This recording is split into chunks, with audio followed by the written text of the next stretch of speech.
sabemos que en primer lugar es un tejido básico. Ya hemos visto dentro de esto, o correspondiente a los temas de tejido básico, hemos visto el que corresponde al tejido epitelial, hemos visto al de tejido conectivo, lo básico, y ahora estamos viendo el de tejido muscular. Nos faltaría solamente, para completar esa parte de los tejidos básicos, observar el de tejido nervioso. Con eso completaríamos. De ahí, lo que nos toca ver más adelante corresponde más que aparatos y sistemas, aparte de tejido.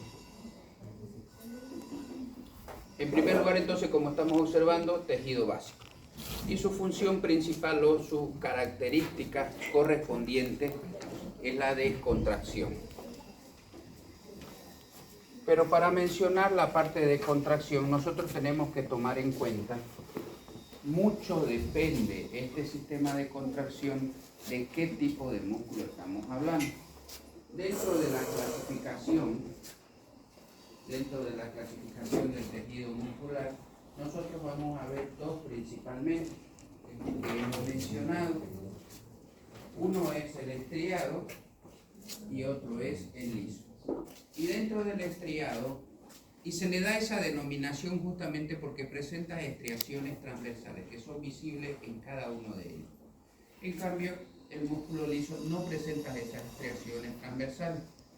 Su fibra muscular, en este caso la célula, hablando, se va a representar como la fibra muscular, y esta fibra muscular, independientemente, si estamos hablando del músculo estriado, la fibra muscular es larga, dependiendo del tipo de músculo y del tamaño del músculo. En cambio, la fibra muscular lisa, vamos a observar de que el tamaño de esa fibra muscular es corta, justamente por la función y acción que tiene. Dentro de sus características, como estábamos mencionando, la estructura es larga, lo cual representa a la fibra muscular. Y mucho depende, nuevamente mencionamos, del tipo de músculo.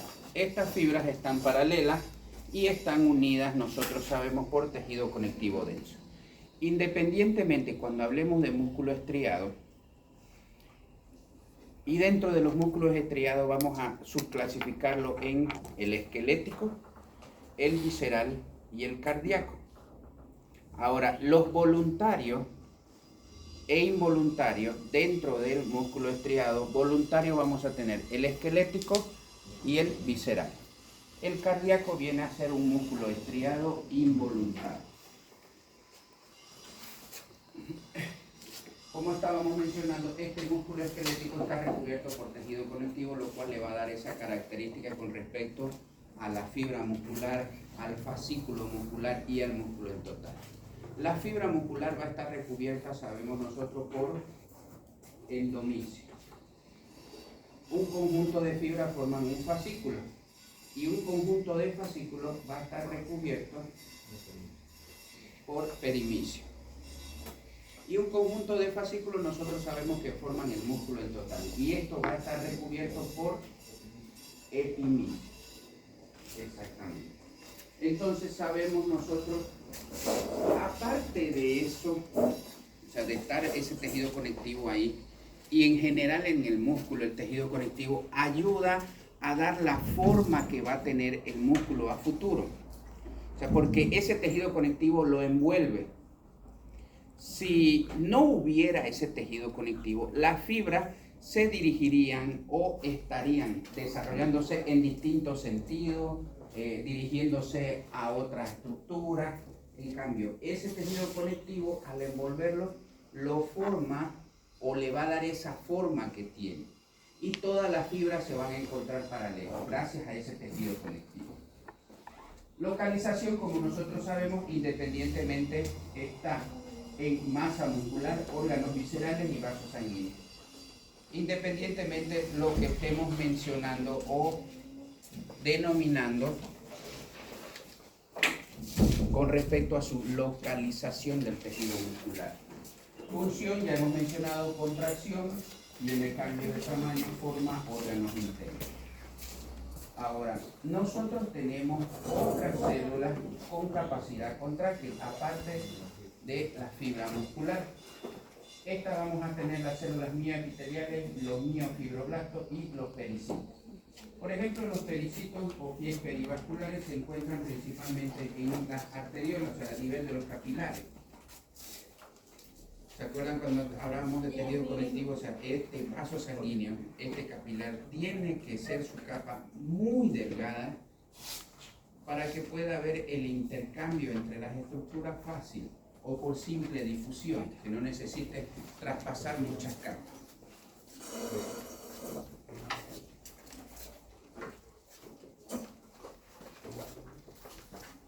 Lo siguiente, como habíamos mencionado, sabemos nosotros que es de origen mesenquimático el tejido muscular. Embriológicamente, ¿de dónde se desarrolla el tejido muscular? Arandilla. Ustedes que saben mucho embriología.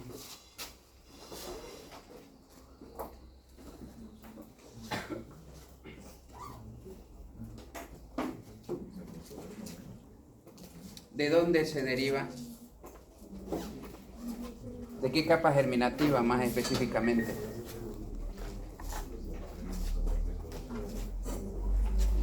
Parece que pasaron de noche en embriología, ¿no? Efectivamente es del mesodermo. Ahora, nosotros sabemos que el mesodermo se divide en tres: el mesodermo paraxial, el mesodermo intermedio y el mesodermo lateral.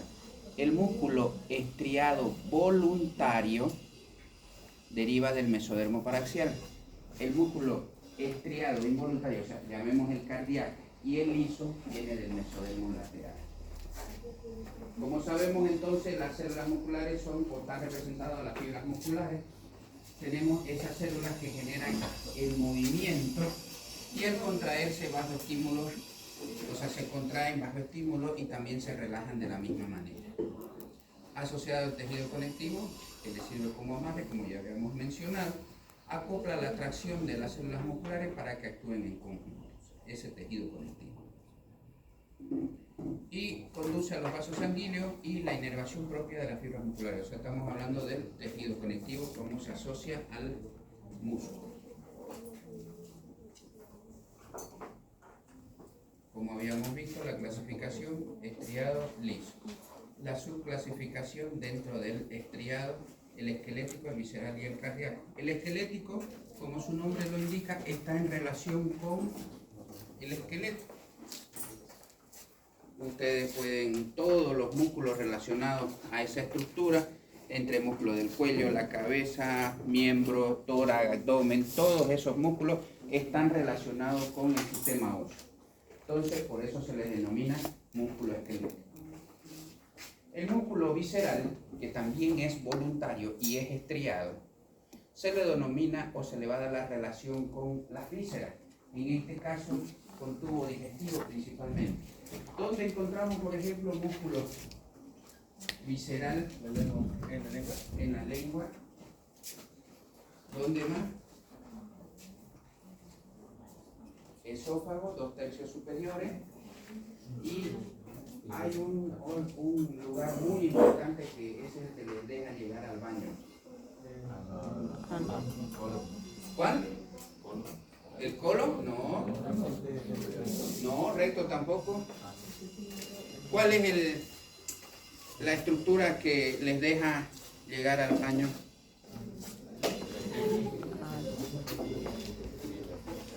El esfínter anal. El esfínter anal. Ahí encontramos, nosotros controlamos eso, ¿no es cierto? Gracias a eso es que nos deja llegar al baño. Y el músculo cardíaco, como nosotros sabemos, ¿dónde se localiza? En el corazón. ¿Y dónde más? ¿Solo está en el corazón? No, el pericardio es corazón, pero el pericardio es tejido conectivo, no es músculo.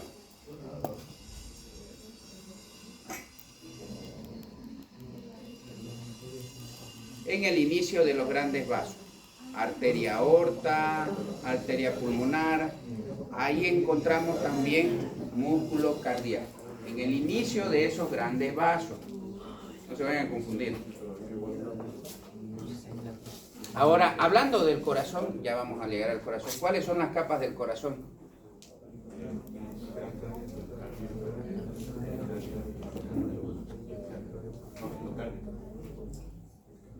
A ver, tú has mencionado 4. No.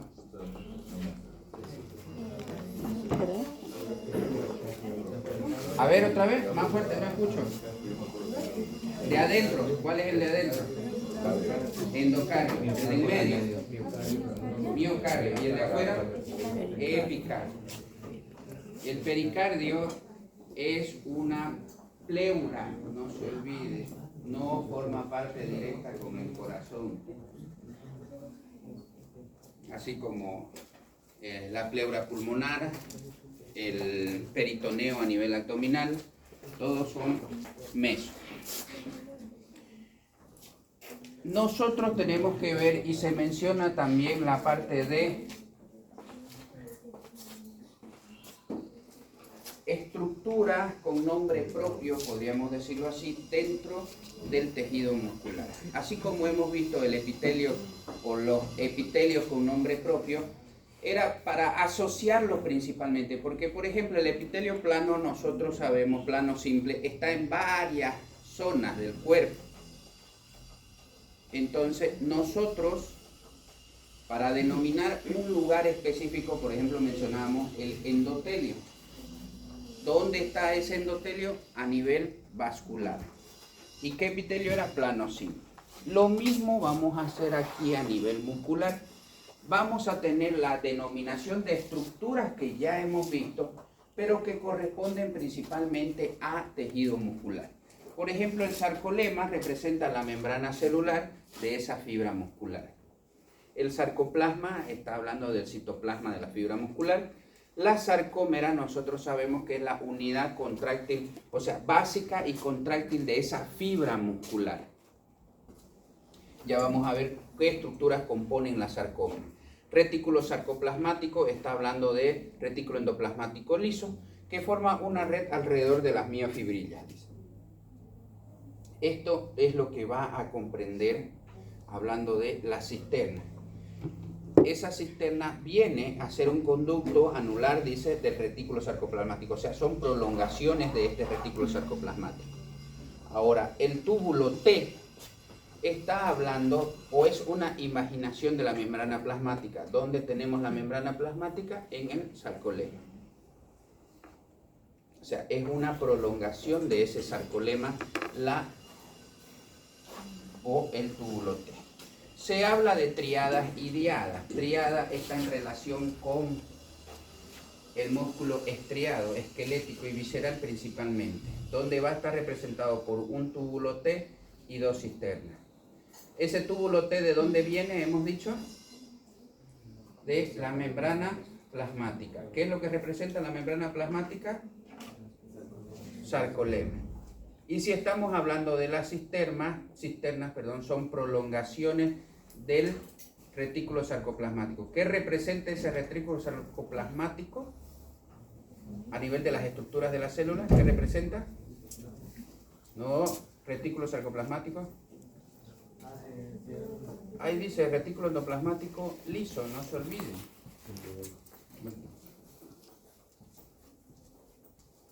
Nuestra fibra o célula muscular, nosotros sabemos que es multinucleada y sus núcleos son periféricos. Tiene una función de sinsitio. ¿Qué significa sinsitio? ¿Cómo? Exactamente, sin espacio todos juntos, y aparte de eso, todos tienen la misma función. O sea, si una fibra se contrae, todas se contraen, y todas las fibras. Es como si todos nosotros estuviéramos agarrados de la mano y el primero que jala, todos jalan al mismo tiempo. Y si todos estamos paralelos unos a otros, o sea, unidos o pegados, estimula que todos hagan la misma acción. Y como sabemos, están unidas o mantiene unida a todas esas estructuras por tejido conectivo denso, independientemente de qué estamos hablando. Si es el endomicio, si es el perimicio, si es el epimicio. Si está en una fibra muscular, si está en fascículo o si está a nivel del músculo en total. Y representa, o lo vamos a ver nosotros como estriaciones transversales a la sarcómera. Estas fibras musculares nosotros sabemos que se van a diferenciar entre las que son rápidas y las que son lentas, hablando del músculo esquelético. No estamos hablando del músculo liso. Las rojas son las rápidas y las blancas e intermedias, de acuerdo, son un poco más lentas y están de acuerdo al contenido de mioglobina y mitocondria, o sea, para ver su funcionalidad. Por ejemplo, ¿en qué órgano o en qué estructura tenemos que su contracción, o sea, donde hay músculo estriado voluntario, que su contracción sea lenta? O sea, todas se contraen, pero es lenta. ¿Dónde tenemos músculo estriado?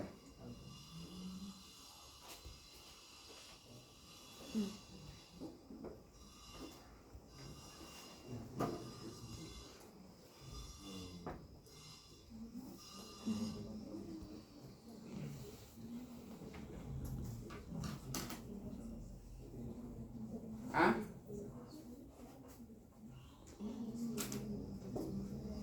¿Nada?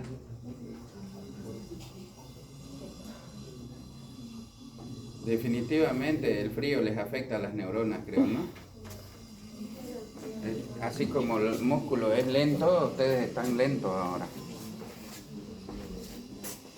A nivel de la deglución, nosotros sabemos que todo el músculo esquelético estriado su movimiento es rápido, explosivo. Todo eso lo hacemos, inclusive el de la lengua, es rápido su movimiento.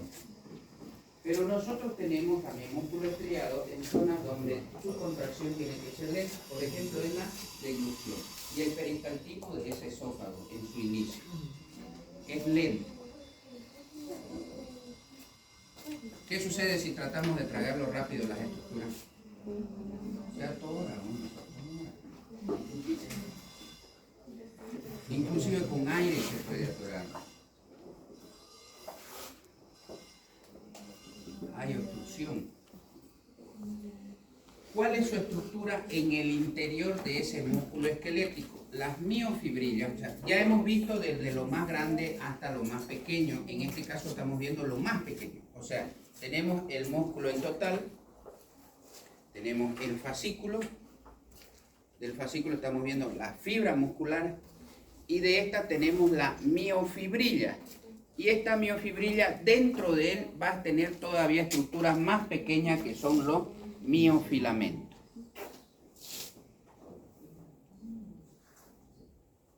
¿Sí? Entonces la miofibrilla viene a ser la subunidad estructural de la fibra muscular y está compuesta por haces de miofilamentos. Nosotros sabemos de que tenemos dos miofilamentos principalmente. Tenemos los de actina y los de miacina. Los de actina son los filamentos finos y los de miacina son los filamentos gruesos. Están formados los de actina, por ejemplo, actina F, tropomina, tropomiosina. Los de miacina también tenemos tropomodulina,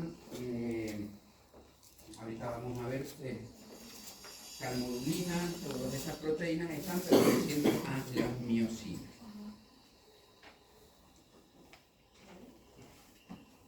Veamos ahora la sarcómera. La sarcómera es lo que representa a las estriaciones transversales que nosotros vemos normalmente dentro del músculo. Veamos una imagen más grande donde se vean esas estriaciones. Por ejemplo, aquí se ven esas estriaciones. Eso es lo que está representando a la sarcómera.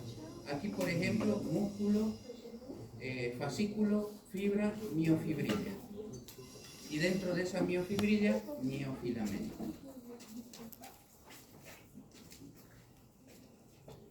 La sarcómera entonces viene a representar la unidad contráctil básica del músculo estriado. Todo músculo estriado tiene sarcómera. ¿Cuáles son los músculos estriados? El esquelético, el visceral y el cardíaco. Esos tres tienen sarcómera, excepto el músculo liso. El músculo liso tiene su sistema de contracción, pero no está representado por una sarcómera. No se le da esa denominación al sistema de contracción del músculo liso porque no tiene las estructuras representantes a la sarcómera. ¿Quiénes representan o cómo nos damos cuenta de que tiene o estamos frente a una sarcómera? En primer lugar tenemos que identificar las dos líneas Z. Esta es línea Z, esta es línea Z. Aparte de eso tenemos otras estructuras. Tenemos la banda I, la banda A, la banda H y la línea M. Que eso es lo que nos está representando, como vemos aquí. Nuestra línea M, nuestra banda A, nuestra banda H y la banda I, que no está representada aquí, pero igual la tenemos de esta manera. Está representando a cada una de las estructuras.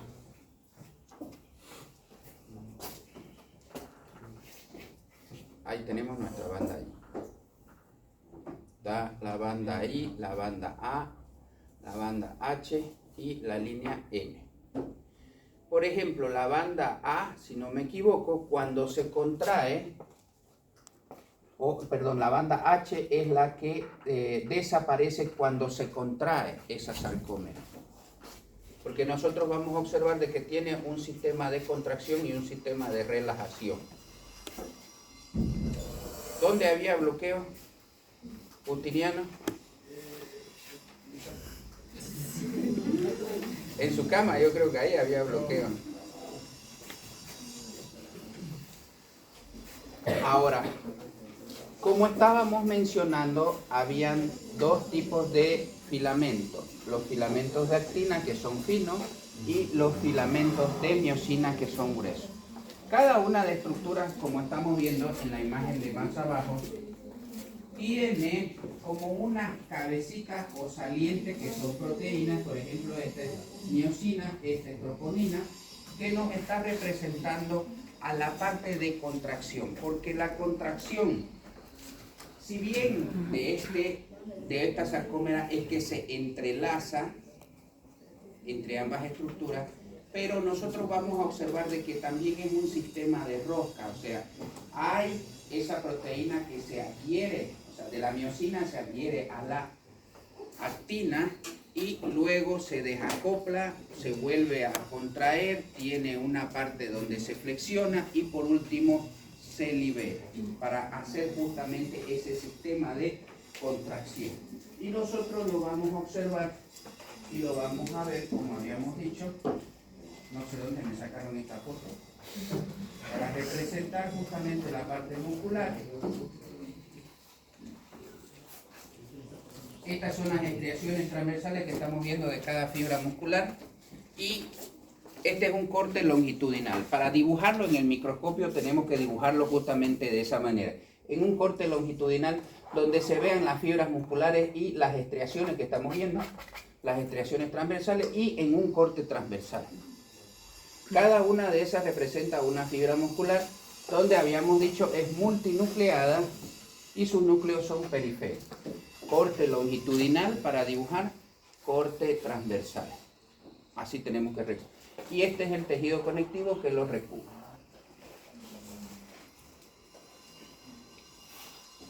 Bueno, como habíamos mencionado, el ciclo de contracción está por los desplazamientos entre los filamentos finos a lo largo de los huesos. Y para esto tiene 5 pasos. Hay una adhesión, separación, flexión, generación de fuerza y una readhesión. Y para esto es muy importante e interviene el calcio, que es distribuido a través de los túbulos T y el retículo sarcoplasmático. O sea, a través de los túbulos T entra dentro de la fibra muscular y a través del retículo sarcoplasmático se distribuye por toda la fibra muscular para que pueda ayudar a la contracción. Nosotros vamos a ver cada una de estas en la etapa que se menciona y nos explica. Para mí es muy importante, o sea, saber y que ustedes sepan cuáles son las 5 fases de contracción. Ahora, como contenido adicional, dice explicar cada una de ellas. ¿Me entienden? O sea, lo básico es que se lo sepa, que hay una etapa 1 donde es una adhesión, una etapa 2 donde hay una parte de separación, en la etapa 3 es la flexión, en la 4 generación de fuerza y por último en la 5 que es la readhesión, que justamente se ve en estas imágenes cada una de ellas. Primero, como estamos viendo, este es el de miosina, este es el de actina. Hay una adhesión, después de eso hay una separación, que eso es lo que genera, o sea, es como si lo moviera esa estructura para que nuevamente hay un sistema de flexión, como estamos observando, hay una generación de fuerza, es como si ustedes estiraran un arco, así de esa misma manera. Y luego, por último, hay, en esa generación de fuerza hay como un latigueo de justamente de esas proteínas. Y por último, o sea, para que eso no se pase, podríamos decir, hasta el otro lado, hay nuevamente una readhesión. ¿Para qué? Para la relajación.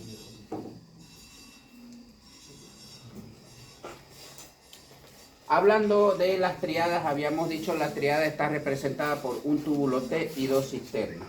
Aquí tenemos ese túbulo T y las 2 cisternas. La diada está representada por un túbulo T y una cisterna simplemente.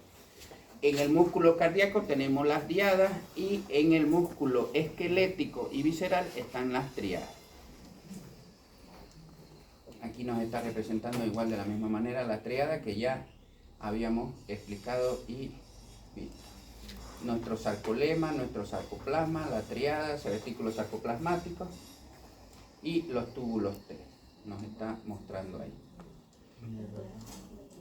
Nosotros sabemos que dentro de la inervación e irrigación de este músculo, así como hemos visto en el sistema nervioso que hay una parte motora, hay una parte sensitiva y hay una vegetativa.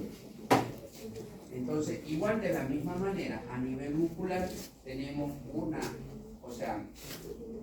hay fibras motoras que van e inervan al músculo, hay fibras nerviosas sensitivas que también inervan a ese músculo con sus propias características y tenemos también nuestro sistema autónomo o vegetativo que también va a inerva a ciertos músculos. Por ejemplo, el vegetativo inerva principalmente al sistema cardíaco y al sistema liso.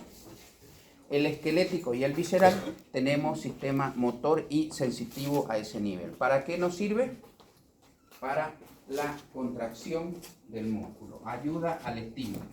Pero no nos olvidemos de que la contracción motora está formada por la unidad neuromuscular o de la parte motora, que justamente está representada por el botón presináptico. Hay un espacio y luego está la estructura, la membrana postsináptica receptora. Todo esto se hace por estímulos químicos, como estamos viendo aquí. Esta es la parte nerviosa, donde está liberando sustancia hacia el espacio sináptico, que estas van y estimulan la parte o la membrana postsináptica, justamente para, independientemente si son estimuladores o inhibidores, las sustancias que se están liberando. Para eso es muy importante. Entonces nosotros estamos viendo que esta parte motora es principalmente química. En cambio la parte sensitiva no es química, es simplemente de acuerdo a las terminaciones nerviosas. Tenemos en primer lugar el uso neuromuscular, que es un receptor de estiramiento especializado, dice donde están células fusales, con terminaciones nerviosas. Fibras nerviosas sensitivas, aferentes, y tenemos también las fibras nerviosas aferentes. O sea, tenemos fibras aferentes y eferentes, pero en este caso las estimuladoras son aferentes, significa que llegan hacia el órgano.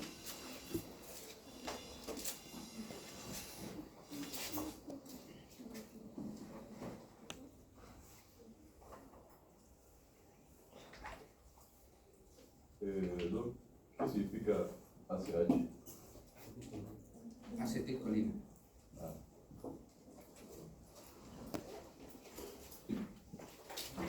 Ahora, ¿dónde encontramos encontramos esas terminaciones nerviosas sensitivas que tienen esa función, ¿dónde creen ustedes que podrían estar?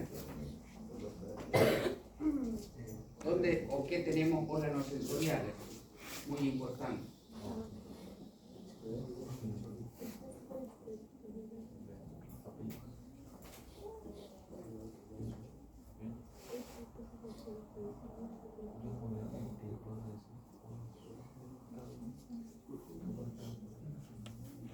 En este frío, ¿qué sucede, por ejemplo? Cuando hace frío, ¿qué sucede? ¿Ah? Hace frío, ¿qué sucede con su cuerpo? ¿Ah? ¿Qué? Hable más fuerte, no le escucho, sin miedo. Si se equivoca no hay problema. Ya, ¿por qué tiembla? ¿Y a través de qué siente ese frío? ¿Qué parte de su cuerpo siente ese frío? La piel. La piel. ¿Qué tipo de terminaciones nerviosas tenemos en la piel?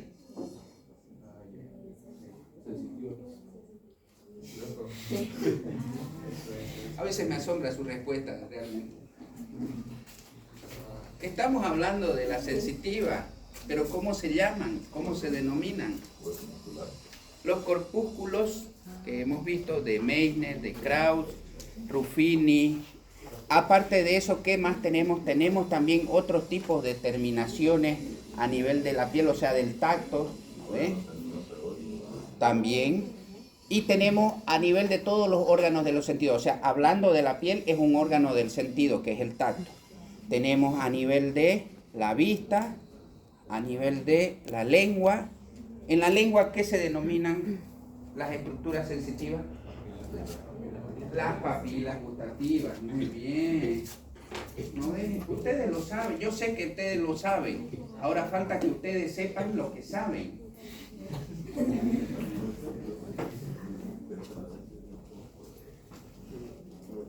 Aquí nos está mostrando justamente la terminación nerviosa, cómo se ve a través de una imagen fotográfica. Esta es nuestra fibra muscular y este es el nervio cuando viene y forma